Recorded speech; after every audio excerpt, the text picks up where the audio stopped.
ఒక్కసారి ఊహించండి, మీరు ఒక వీధిలో నడుస్తున్నారు. భద్రత గురించి భయపడాల్సిన అవసరమే లేదు. కానీ ఊపిరి తీసుకోవటానికి కూడా స్థలం లేదు. అక్కడే ఇల్లు, బస్సులు, షాపులు కనిపిస్తున్నా మధ్యలో మాత్రం కదల్లేని జనం. ఎక్కడ చూసినా తడబడేలా చేసే జన సముద్రం. ఇంతకీ ఇది ఎక్కడో మనసులో ఊహించుకున్న భవిష్యత్ నగరం గురించి కాదు, మన హైదరాబాద్ గురించి. అవును, హైదరాబాద్లో కొన్నాళ్లు పోతే తలదాచుకోవటానికి కూడా ప్లేస్ ఉండని దుస్థితి రావచ్చు. ఇదేదో నోటి మాట కాదు, అనేక నివేదికలు చెబుతున్న పచ్చి నిజాలు. ఇంతకీ ఏంటా నిజాలు? వలసదారుల రద్దీతో రెక్కలు విప్పుకొని గాలిపటంలా ప్రయాణిస్తున్న హైదరాబాద్ దారం తెగే రోజు దగ్గరలోనే ఉందా?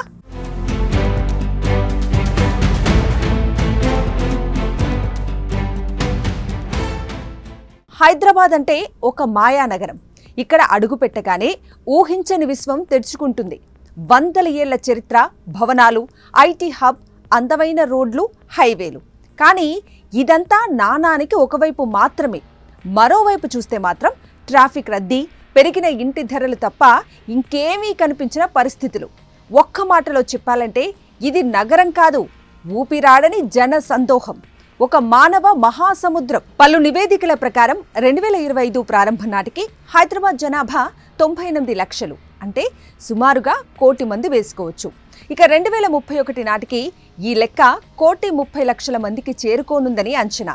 ఇప్పటికీ నగరంపై భారం పెరిగిపోయింది. ప్రతి చదరపు కిలోమీటర్కు 18,161 మంది కనిపిస్తున్నారు. ఇది దేశ రాజధాని ఢిల్లీ కంటే దాదాపు 7,000 మంది ఎక్కువ. హైదరాబాద్ కంటే ముంబై ముందుంది. అక్కడ ప్రతి చదరపు కిలోమీటర్కు 28,508 మంది ఉంటున్నారు. అయితే హైదరాబాద్ ఆ స్థాయికి చేరుకోవటానికి ఎక్కువ సమయం పట్టకపోవచ్చు. కేవలం తెలుగు రాష్ట్రాల ప్రజలకే కాకుండా దేశంలో చాలా మందికి హైదరాబాద్లోనే భవిష్యత్తు కనిపిస్తూ ఉంటుంది. అందుకే వివిధ రాష్ట్రాల ప్రజలు హైదరాబాద్కు వస్తూ ఉంటారు. అలా వచ్చిన కుటుంబాలతో పాటు స్థానికంగా పుట్టి పెరిగిన వారికి కూడా హైదరాబాద్ జనాభా పెద్ద సమస్యగా మారిందనే చెప్పాలి. నగరంలో చాలా కుటుంబాలు అద్దె ఇంటిని కూడా పొందలేని పరిస్థితుల్లో ఉన్నాయి. ఎందుకంటే పెరిగిన జనాభా కారణంగా ఇంటి అద్దె ధరలు అమాంతం పెరుగుతున్నాయి. 2000 సంవత్సరంలో 1000 చదరపు అడుగుల ఫ్లాట్ ధర 10 లక్షల రూపాయలుగా ఉంది. 2020 నాటికి అదే ఫ్లాట్ ధర 70 లక్షలకు చేరింది. 2024 నాటికి అది ఏకంగా 1,20,00,000కు పెరిగింది. అంటే 25 ఏళ్లలో ఇంటి ధరలు 12 రెట్లు పెరిగాయి. ఉద్యోగం చేసే మధ్యతరగతి వర్గాలు సొంతిల్లును కొనలేకపోతున్నారు. సొంతిల్లు కొనాలనే వారి కల ఇకపై కలలానే మిగిలిపోనుందేమో. మరోవైపు హైదరాబాద్లో యువత జనాభా తగ్గుతుందన్న ఆందోళన కూడా వ్యక్తమవుతోంది. నిజానికి హైదరాబాద్ అంటేనే విద్యార్థులు, యువత గుర్తుకు రావాలి. కానీ మరో 10 ఏళ్లలో యూత్ సంఖ్య తగ్గిపోనుందట. అదే సమయంలో వృద్ధుల సంఖ్య పెరుగుతుందట. 2021లో తెలంగాణ జనాభా 3.5 కోట్లుగా ఉంది. 2031 నాటికి ఇది 4 కోట్లకు చేరుకోవచ్చు.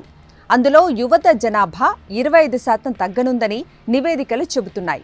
60 ఏళ్లు పైబడిన వృద్ధుల సంఖ్య 60% పెరగనుందట.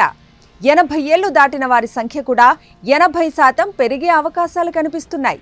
ఈ లెక్కలు తెలంగాణ మొత్తానికి సంబంధించినవి అయినా హైదరాబాద్ పైన ప్రభావం ఉంటుందని ప్రత్యేకంగా చెప్పాల్సిన అవసరం లేదు. ఇది నిజంగా ఆందోళన కలిగించే విషయం.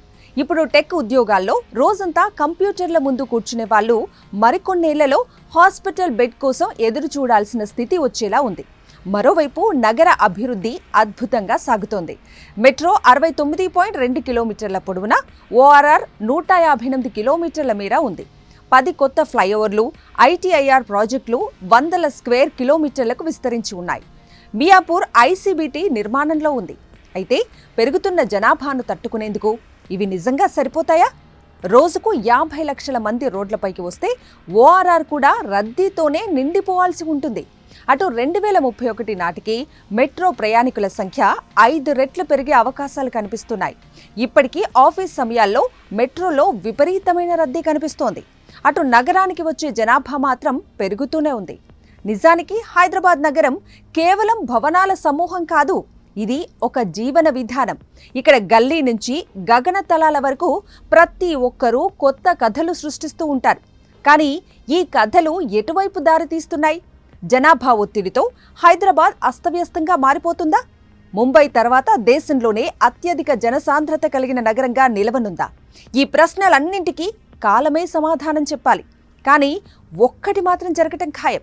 ఈ జన సముద్ర ప్రవాహం ఇప్పట్లో అయితే ఆగదు, తగ్గదు.